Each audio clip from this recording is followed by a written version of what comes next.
Halo Movie Rangers, apa kabar kalian semua? Semoga kita semua bisa menjaga hati dari belenggu amarah. Hari ini Abang Ceder akan menceritakan film berbahasa Telugu yang berjudul Salar.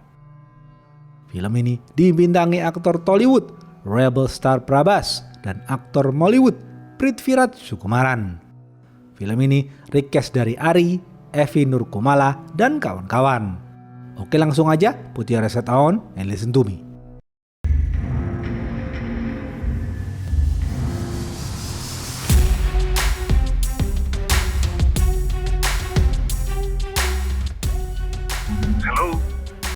Pemeran-pemeran film ini antara lain Deva adalah pria kuat dan pemberani, Eswari adalah ibunda Deva, Farda adalah sahabat Deva, Raja adalah pria yang serakah. Suatu hari di satu tempat yang luas bernama Kansar, hiduplah 3 suku yang kuat dan bersatu.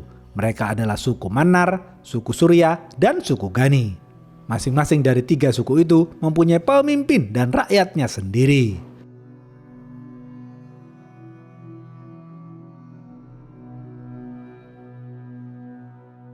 Ketiga suku tersebut membunuh semua penjajah Inggris yang berusaha masuk ke wilayah teritori Kansar.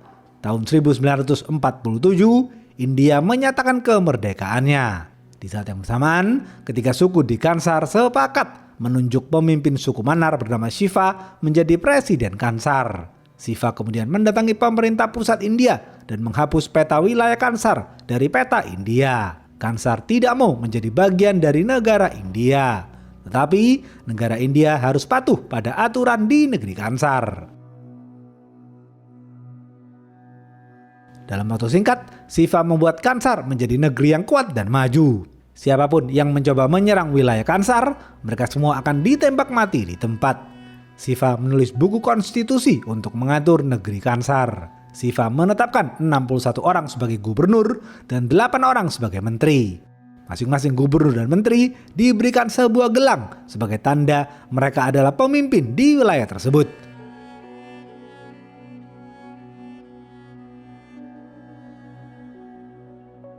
Beberapa tahun kemudian, putra raja dari istri kedua bernama Farda tumbuh remaja. Farda diangkat menjadi gubernur. Farda mempunyai sahabat bernama Deva. Farda juga dekat dengan ibunda Deva bernama Eswari. Kakak tiri Farda bernama Rudra juga diangkat menjadi gubernur. Namun karena Rudra dan Farda bukan saudara kandung, Rudra sangat membenci Farda. Suatu hari Rudra mengambil cincin hidung milik Farda. Cincin hidung itu sebagai tanda bahwa mereka berdua adalah keturunan suku Mannar. Deva marah melihat cincin hidung Farda diambil oleh Rudra. Deva menghampiri Rudra dan menyuruh Rudra untuk mengembalikan cincin hidung Farda. Di saat yang bersamaan sedang diadakan pertandingan gulat. Rudra mengatakan ia akan mengembalikan cincin hidung Farda jika Deva bisa menjatuhkan pegulat itu. Deva langsung mengambil tang dan memutus kabel listrik.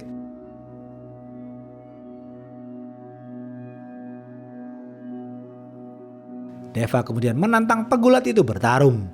Deva menendang tiang listrik dan membuat tangnya jatuh mengenai kepala sang pegulat.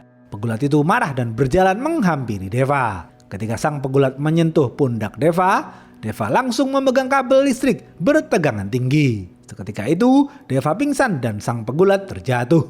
Farda berteriak membangunkan Deva. Deva sadar dan bangkit berdiri. Rudra ketakutan dan langsung mengembalikan cincin hidung itu kepada Farda. Semua orang kagum atas keberanian Deva.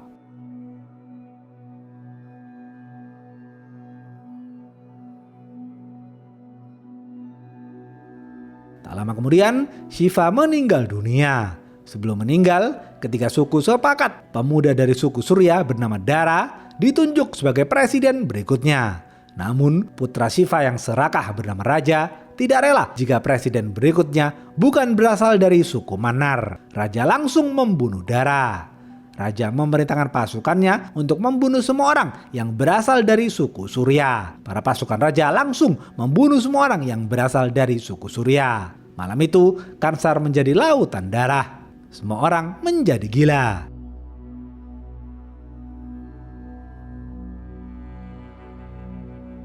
Terlihat salah satu pemimpin dari suku Gani dan para anak buahnya ingin memperkaos Eswari.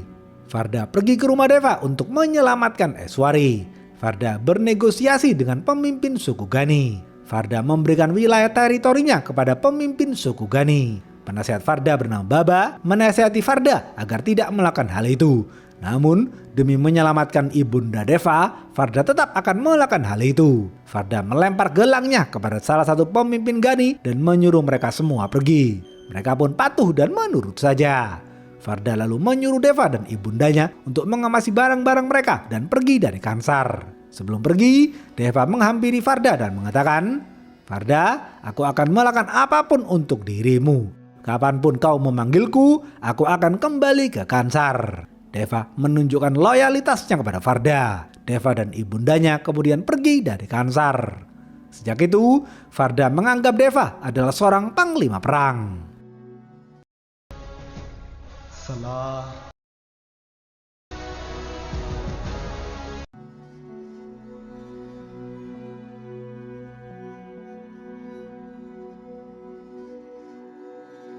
Pagi hari, Deva dan ibundanya tiba di tempat baru. Deva dan Farda sedih karena mereka berdua harus berpisah. Sang ibu memerintahkan Deva untuk melupakan Kansar dan semua masa lalunya di Kansar. Setelah menghabisi semua suku Surya, raja menjadi presiden baru di Kansar. Raja membangun dinding pembatas yang tinggi dan kokoh di perbatasan wilayah Kansar. Raja juga membentuk pasukan militer yang kuat. Semua itu raja lakukan untuk menjaga kedaulatan negeri Kansar. Raja kemudian memanggil Farda. Raja marah kepada Farda karena memberikan gelang kepemimpinannya kepada suku Gani. Raja memecat Farda sebagai gubernur. Mau tidak mau, raja harus memasukkan suku Gani ke dalam pemerintahan. Beberapa tahun kemudian, putra-putri raja tumbuh dewasa. Mereka adalah Rada, Rudra, dan Farda. Rada adalah putri raja dari istri pertama. Rada menikah dengan seorang pria bernama Bharava. Rudra adalah putra raja dari istri pertama. Farda adalah putra raja dari istri kedua. Tahun 2010, raja melakukan reshuffle. Raja menjadikan Rada sebagai penasehatnya. Raja mengangkat 3 orang menteri dari keluarganya. Mereka adalah Rudra, Bharava, dan kakak ipar raja bernama Om. Raja juga mengangkat 5 orang menteri dari suku Gani. Mereka adalah Cika, Gurung, Vali, Rangga, dan Narang. Mereka semua patuh kepada konstitusi. Mereka semua tidak ada yang berani melawan raja. Mereka semua menghormati raja sebagai presiden.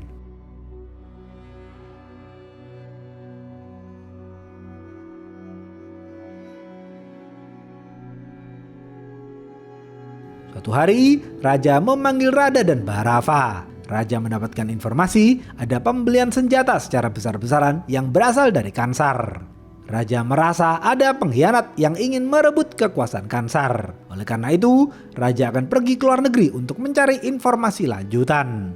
Untuk sementara waktu, raja menyerahkan kekuasaan Kansar kepada Rada. Rada siap menjalankan perintah. Bharava sang suami akan selalu mendampingi Rada. Raja mengumpulkan para menterinya dan mengatakan ia akan pergi ke luar negeri. Sebelum pergi, raja mengangkat Farda menjadi seorang menteri. Raja meminta Rangga untuk mundur dari jabatannya. Rangga kesal kepada Farda, namun Rangga patuh dan menurut saja. Farda menjadi menteri menggantikan Rangga. Semua orang sangat membenci Farda. Raja pergi ke luar negeri menggunakan helikopter.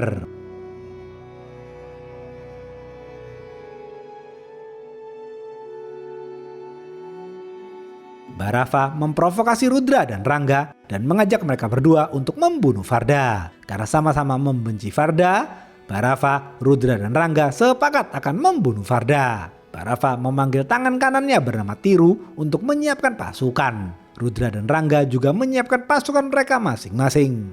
Malam hari, Bharava, Rudra, Rangga, dan pasukan mereka langsung menyerang wilayah kekuasaan Farda. Mereka semua membunuh para anak buah Farda dengan membabi buta.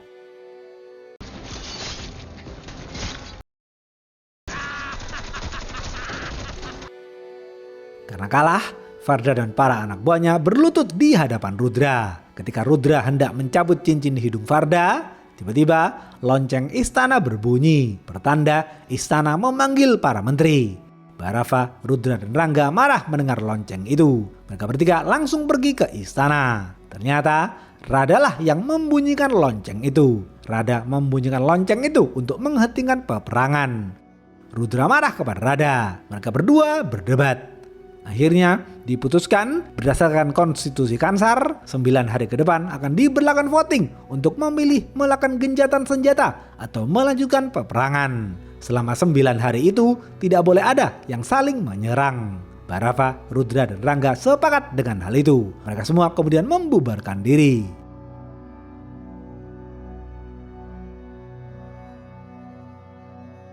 Rada meminta bantuan tentara pasukan khusus dari beberapa negara untuk berjaga di perbatasan Kansar.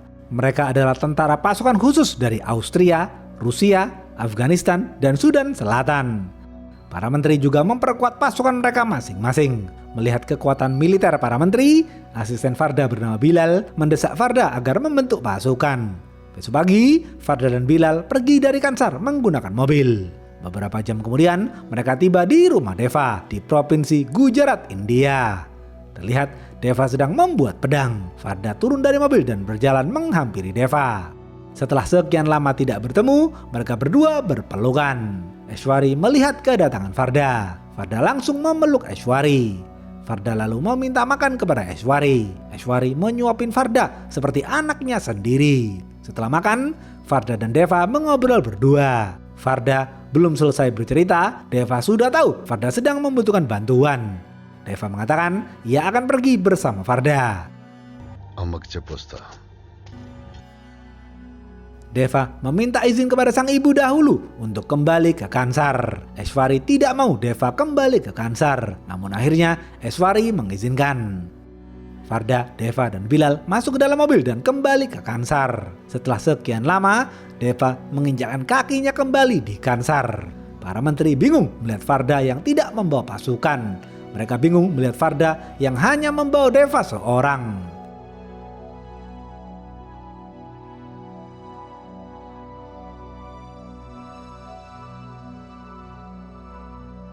Selama 2 hari, Deva dan Farda berkeliling melihat situasi di Kansar. Deva juga memantau Kansar dari atas bukit. Baba menasihati mereka berdua agar selalu waspada. Suatu malam, Narang memanggil putranya bernama Vishnu dan mengajaknya mengobrol. Narang mengatakan, suatu hari nanti, Narang berharap Vishnu bisa diangkat menjadi menteri. Pagi hari, Vishnu berjalan di wilayah teritori Farda. Vishnu terus memprovokasi Farda dan mengajaknya bertarung, namun Farda menahan diri.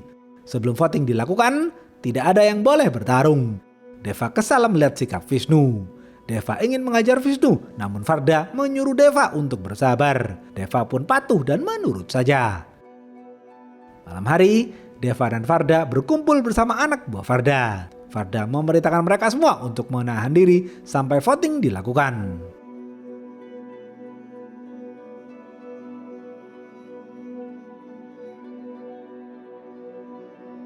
Beberapa hari kemudian, Rada melakukan rapat tertutup dengan juru bicara raja bernama Krishna. Sementara musuh-musuh Farda terus memperkuat pasukan mereka masing-masing.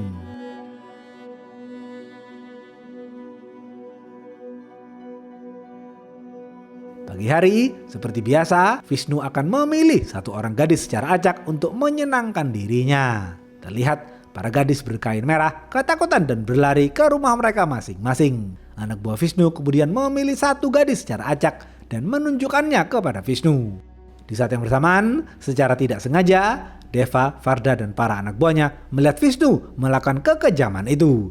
Deva marah kepada Vishnu, namun Farda menyuruh Deva untuk menahan diri. Vishnu bersiap untuk melakukan hal yang tidak sopan kepada gadis itu. Deva tidak kuat lagi menahan emosinya. Deva berjalan menghampiri ibunda gadis itu. Deva menasihati ibunda gadis itu untuk berdoa kepada dewa dan meminta pertolongan. Ibunda gadis itu lalu berdoa. Deva langsung menusuk anak buah Vishnu dengan senjata hingga tewas. Semua orang kaget melihat hal itu. Farda terdiam dan tidak bisa menahan Deva. Deva terus mengajar para anak buah Vishnu. Deva menebas mereka semua dengan kapak hingga tewas.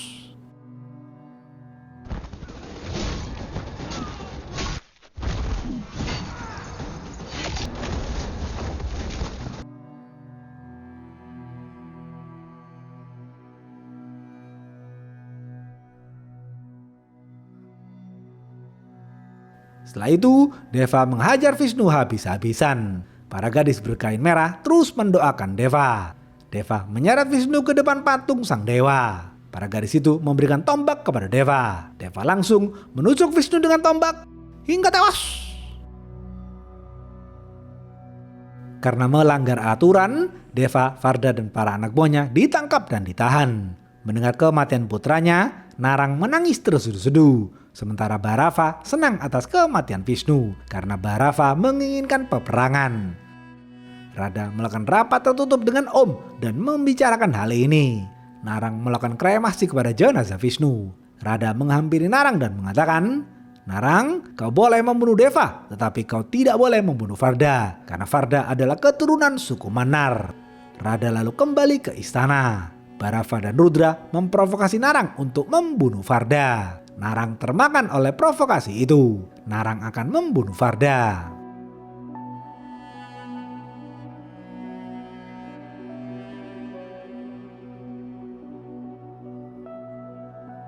Besok malam, Radha mengumpulkan semua menteri dan gubernur di gedung parlemen. Deva dan Farda yang diborgol tangannya dibawa ke hadapan para menteri dan gubernur.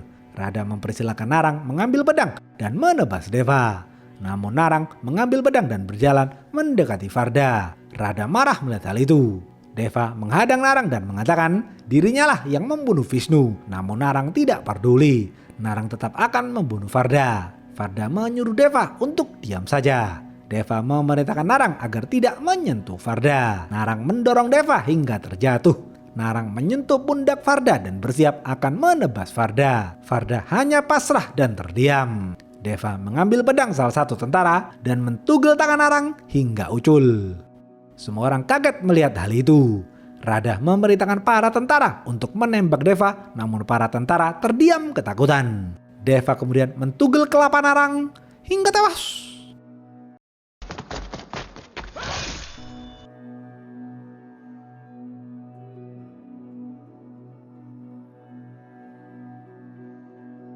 Deva dan Farda lalu dimasukkan ke dalam penjara. Di dalam penjara, Deva mengatakan kepada Farda, ia tidak akan membiarkan siapapun menyakiti Farda. Farda terharu mendengar hal itu. Radha melakukan rapat tertutup bersama Krishna dan para menteri. Mereka membicarakan mengenai voting yang akan dilakukan dalam waktu dekat. Beberapa dari mereka menginginkan peperangan, namun beberapa dari mereka juga menginginkan gencatan senjata. Rangga dan para menteri sepakat yang boleh membunuh Deva dan Farda hanyalah Rangga. Selama ini, Rangga menyimpan para kanibal di penjara miliknya. Para kanibal itu akan Rangga lepas untuk membunuh Farda. Satu hari sebelum voting, Radha dan Rudra menghampiri Farda di penjara. Radha mendesak Farda agar memilih gencatan senjata dalam voting besok, karena Radha tidak menginginkan peperangan. Sedangkan Rudra mendesak Farda agar memilih perang. Radha dan Rudra lalu kembali ke istana. Tiru menemui Bharava dan menyiapkan pasukan mereka. Bharava mengatakan semua ini berjalan sesuai rencana kita. Besok malam, pelaksanaan voting dilakukan di istana presiden. Para gubernur dan menteri duduk di tempat mereka masing-masing. Berdasarkan aturan konstitusi, satu orang gubernur mempunyai nilai 1 suara. Satu orang menteri mempunyai nilai 3 suara, dan satu orang presiden mempunyai nilai 15 suara. Satu persatu, para gubernur dan menteri maju ke depan. Mereka memberikan suaranya dengan meletakkan gelang-gelang mereka. Terlihat perolehan sementara suara untuk peperangan berjumlah 48, sedangkan perolehan sementara suara untuk gencatan senjata berjumlah 33. Tiba-tiba, suara helikopter bergemuruh. Raja datang dan berjalan masuk ke dalam istana. Raja memberikan suaranya kepada gencatan senjata. Raja tidak ingin ada peperangan demi keutuhan Kansar. Perolehan suara sementara berjumlah sama, yakni 48 suara.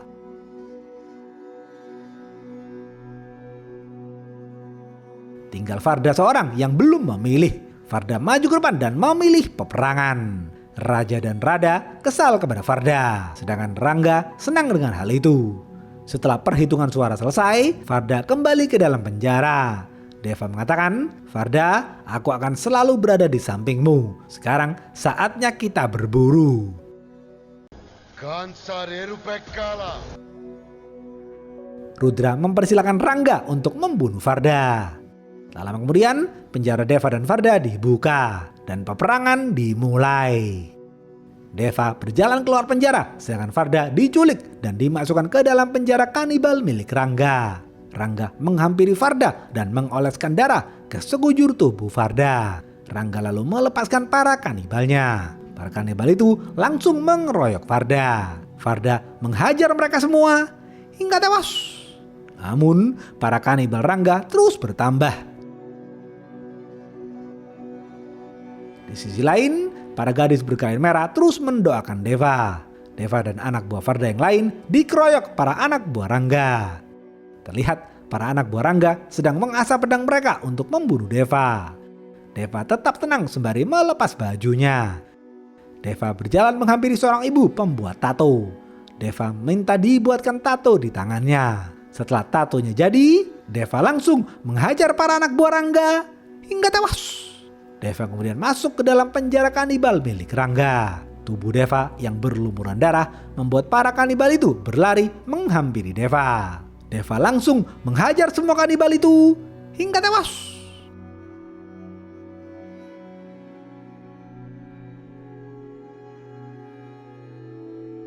Rangga marah melihat para kanibalnya dibunuh oleh Deva. Rangga pergi meninggalkan penjara. Rangga lalu memanggil para anak buahnya yang lain. Deva dan Farda berjalan keluar dari penjara. Para anak buah Rangga datang dan mengeroyok Deva dan Farda. Deva dan Farda langsung menghajar mereka semua hingga tewas.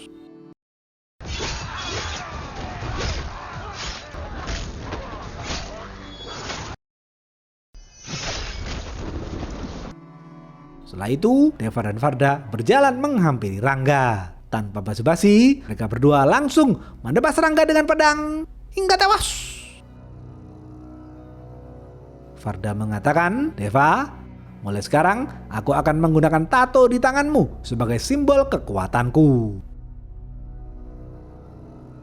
Rudra senang mendengar kematian Rangga. Rudra menemui Om dan mengajak Om untuk bekerja sama membunuh suku Gani. Rudra ingin hanya suku Manner yang berada di istana.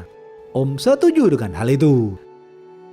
Rada menghampiri raja dan bertanya, "Ayah, apakah ayah sudah mendapatkan informasi mengenai siapa yang memesan senjata dalam jumlah besar ke Kansar? Siapa pengkhianat itu, ayah?"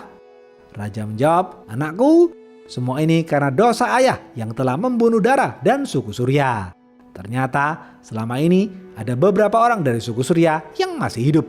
Dan yang membeli senjata dalam jumlah besar itu adalah Vali. Vali dan suku Gani ingin merebut kekuasaan Kansar. Terlihat Vali sudah menyiapkan pasukan jika peperangan yang lebih besar nanti akan dimulai. Suku Gani bersiap untuk merebut kekuasaan Kansar." Tentara istana menangkap Tiru dan membawa Tiru ke hadapan raja dan Rada. Rada bingung mengapa Tiru babak belur dipukul tentara istana. Raja mengatakan, "Tiru, sekarang saatnya kau mengatakan semuanya kepadaku." Tiru menceritakan semuanya. Barulah di sini diceritakan fakta pembunuhan suku Surya. Dahulu, ketika raja memerintahkan untuk membunuh semua suku Surya, beberapa pemuda suku Surya disembunyikan di gorong-gorong. Salah satu dari mereka adalah Barava dan Tiru. Raja dan Rada kaget mendengar hal itu. Raja dan Rada baru tahu ternyata Barava berasal dari suku Surya. Selama ini Barava menikahi Rada agar bisa masuk ke dalam pemerintahan. Barava sengaja mengadu domba para menteri untuk menghancurkan kekuasaan raja. Sebagai suku Surya, Barava akan balas dendam kepada raja atas pembunuhan Dara. Tiru mengatakan, "Raja, ceritaku belum selesai. Dahulu ketika kau membunuh Dara, Farda menyelamatkan istri Dara dan putranya. Istri Dara dan putranya lalu keluar dari Kansar. Selama ini kami mencari putra Dara namun tidak pernah ketemu. Dan sekarang putra Dara tumbuh menjadi kuat dan datang sendiri ke Kansar. Namun ia belum tahu ia berasal dari suku Surya. Suatu hari nanti kami akan memberitahunya dan menjadikannya pemimpin kami." Ternyata Deva adalah putra Dara yang berasal dari suku Surya. Ceder. semua pasukan suku Surya mengikuti gerakan Deva. Padahal Deva dan pasukan suku Surya berada di dua tempat yang berbeda. Raja dan Rada ketakutan. Raja dan Rada memerintahkan pasukan militer khusus untuk berjaga di seluruh perbatasan wilayah Kansar. Lihat di depan gerbang perbatasan Kansar, Barava dan ribuan pasukan suku Surya sudah bersiap jika peperangan yang lebih besar nanti akan dimulai.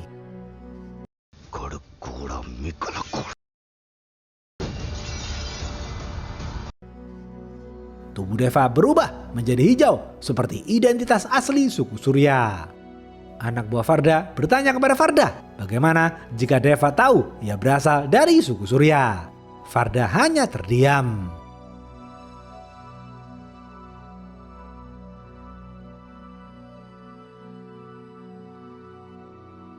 Sejak malam itu, Kansar memberlakukan genjatan senjata agar peperangan yang lebih besar tidak terjadi. Deva lalu keluar dari Kansar. Beberapa orang lainnya seperti Krishna, Bilal, dan Rada juga memilih keluar dari Kansar. Beberapa tahun kemudian, di kota New Delhi, India, adik Rada bernama Varma yang merupakan seorang hacker mendeteksi kedatangan putri Krishna bernama Adya ke India. Krishna yang berada di New York, Amerika Serikat, menelpon Bilal dan meminta tolong Bilal untuk melindungi Adya di India. Varma menelpon Lama sang ibu dan memberitahu mengenai kedatangan Adya. Lama adalah ibu kandung Rada dan Varma yang menjadi penguasa di 3 provinsi di India. Lama langsung memberitahu 2 anak buahnya, yakni Veda dan Hazar, untuk menculik Adya. Veda dan Hazar langsung menjalankan perintah. Bilal bingung harus bagaimana. Mau tidak mau, Bilal akan meminta tolong Deva. Bilal mengganti nomor SIM card-nya dan menelpon Deva. Deva bersedia membantu. Besok pagi, di airport Varanasi, para anak buah Hazar bersiap menculik Adya. Secara diam-diam, Bilal meletakkan peledak berskala kecil di ban mobil mereka. Tak lama kemudian, Adya tiba di India dan masuk ke dalam taksi. Bilal menghajar supir mobil box anak buah Hazar dan merebut mobil box itu. Di tengah perjalanan, para anak buah Hazar mengeluarkan Adya dari taksi dan memasukkan Adya ke dalam mobil box. Beberapa menit kemudian, mereka semua berjalan di tempat sepi. Bilal membelokkan mobil boxnya dan meledakkan mobil para anak buah Hazar. Bilal berhasil meloloskan diri. Bilal lalu masuk ke dalam gudang tua. Krishna menelpon Adya dan memerintahkan Adya untuk patuh kepada Bilal. Adya patuh kepada perintah sang ayah. Bilal mengatakan kepada Adya, yang bisa menyelamatkan Adya hanya Eswari.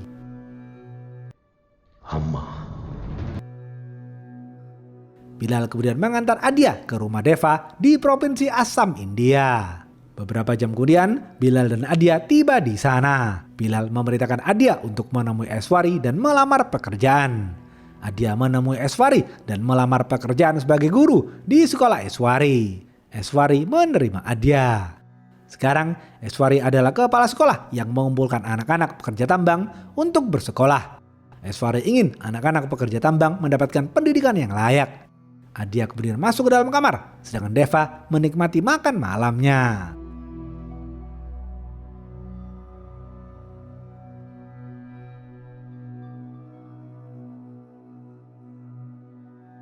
Di sisi lain, Rada dan Lama tinggal di kota Hyderabad, India. Rada marah mendengar Adya gagal diculik.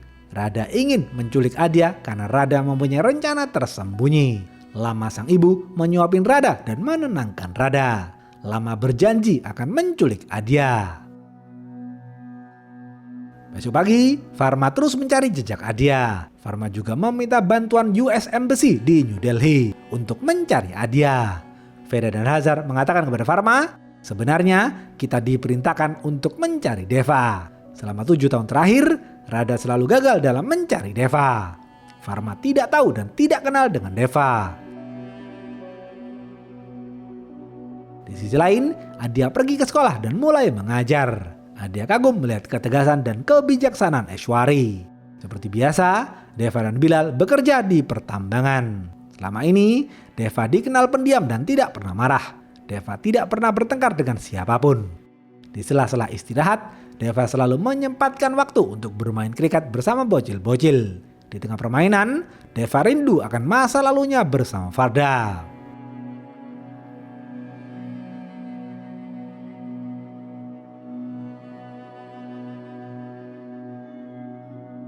Terlihat segerombolan pekerja tambang menggoda Adya. Deva marah melihat hal itu, namun Deva tidak berbuat apa-apa. Di saat yang bersamaan, seorang penjual senjata bernama Nayak memberitahu Lama truk-truk yang berisi senjata untuk Kansar siap dikirim. Lama memerintahkan Nayak untuk menyerahkan truk-truk itu kepada kurirnya yang bernama Rinda. Rinda mengambil alih truk-truk itu. Rinda memberikan stempel tato di kotak-kotak senjata itu. Rinda lalu membawa truk-truk itu ke markas Kansar di perbatasan India bagian timur. Nayak dan seorang bule akan memantau pengiriman truk itu. Di tengah perjalanan, kepolisian memeriksa isi truk itu. Ketika melihat stempel tato itu, kepolisian ketakutan karena stempel tato itu adalah lambang kekuatan Farda dan Kansar. Kepolisian tidak jadi memeriksa truk-truk itu. Semua polisi mempersilahkan truk-truk itu berjalan.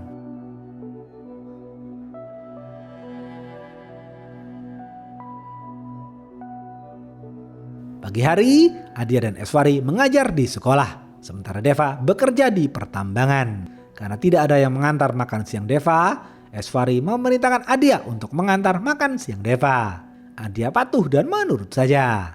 Adya mengambil rantang makanan dan mengantarnya ke Deva. Seorang pekerja tambang menerima informasi mengenai Adya. Pekerja itu memberitahu Veda dan Hazar bahwa Adya berada di Provinsi Assam. Veda dan Hazar memerintahkan para anak buahnya yang berada di Assam untuk menculik Adya.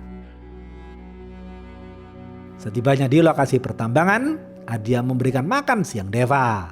Tiba-tiba, anak buah Veda dan Hazar melakukan foto selfie bersama Adya. Foto itu ia kirim kepada Veda. Veda kaget karena ternyata di foto itu ada Deva. Deva ketakutan dan tangannya bergetar melihat foto Deva. Anak buah Veda kemudian menculik Adya. Adya berteriak meminta tolong, namun Deva hanya terdiam. Deva menahan dirinya. Bilal berlari untuk menyelamatkan Adya. Tiba-tiba, Eswari datang dan memberikan satu rantang berisi sambal kepada Deva. Eswari melihat Adya diculik. Eswari memerintahkan para pekerja tambang untuk menyelamatkan Adya, namun mereka semua tidak ada yang berani. Bilal menghampiri Eswari dan mengatakan, Bu Eswari, hanya Deva yang bisa menyelamatkan Adya. Eswari tidak mau Deva terlibat pertengkaran lagi. Namun Eswari tidak punya pilihan. Eswari memerintahkan Deva untuk menyelamatkan Adya. Para anak buah Veda membawa parang dan bersiap membunuh Deva. Deva langsung menghajar mereka semua. Semua orang kaget melihat amarah Deva. Para bocil-bocil memberikan hormat kepada Deva. Mereka kagum dengan kekuatan Deva. Deva menghajar mereka semua sembari mengudut. Deva memukul, menendang, dan membanting mereka semua hingga tewas.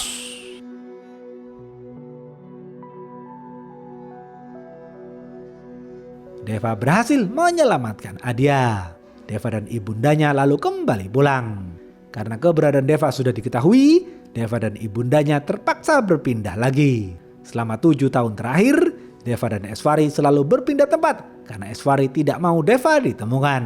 Eswari menyalahkan Adya karena gara-gara Adya, keberadaan Deva diketahui. Adya menangis sembari membawa abu almarhum ibundanya.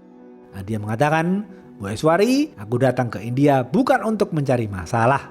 Aku datang ke India untuk menaburkan abu almarhum ibundaku di Sungai Gangga. Adya memberikan abu itu kepada Deva dan meminta tolong Deva untuk menaburkan abu itu di Sungai Gangga. Eswari sedih mendengar hal itu. Deva dan Eswari lalu mengemasi barang-barangnya dan pergi dari sana.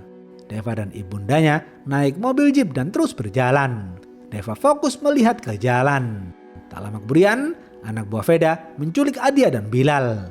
Eswari menoleh ke bawah dan melihat Adya dan Bilal diculik. Deva tidak melihat penculikan itu. Eswari kasihan kepada Adya. Eswari memejamkan matanya dan berpikir sejenak. Eswari lalu memegang tangan Deva dan memerintahkan Deva untuk pergi menyelamatkan Adya. Deva langsung membawa mobil jeepnya ke atas bukit. Mobil jeep itu adalah mobil khusus yang dimodifikasi oleh Deva sendiri. Mobil jeep itu dilengkapi dengan persenjataan yang canggih. Ketika truk-truk itu akan masuk ke markas Kansar, Deva menembakkan senjatanya ke truk-truk itu.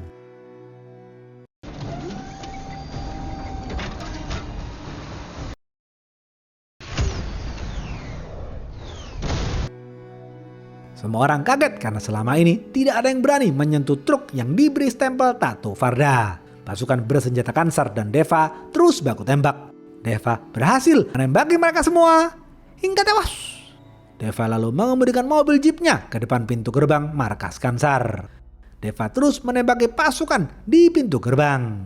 Rinda marah melihat truknya dihentikan. Rinda mengambil senjata dan mengarahkannya ke Deva. Rinda melihat tato di tangan Deva sama persis dengan stempel yang biasa digunakan Varda. Seketika itu Rinda ketakutan. Rinda dan semua orang baru sadar ternyata yang menciptakan stempel tato itu adalah Deva. Semua orang takut dan bergetar melihat Deva. Di sisi lain, Krishna mendatangi Lama dan Radha. Radha tertawa puas dan mengatakan, "Aku tahu Deva pasti menghentikan truk itu. Semua ini adalah rencanaku untuk mempertemukan Deva dan Varda. Aku ingin mereka berdua berperang." Di saat yang bersamaan, Varda mengatakan kepada Baba, sesuai tradisi selama 7 tahun terakhir, siapapun yang menghentikan stempel tato itu harus dibunuh. Artinya, Deva dan Varda akan berperang. Jawab Sante.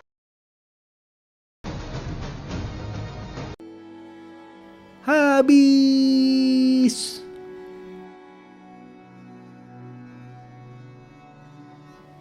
Apa pesan dari film ini? Kansar adalah negeri yang kuat dan maju. Namun, perpecahan di negeri Kansar terjadi karena keserakahan raja. Raja membunuh darah yang berasal dari suku Surya. Raja ingin yang menjadi presiden hanyalah dari suku Mannar. Hal ini membuktikan bahwa serakah akan jabatan bisa memecah belah suatu bangsa.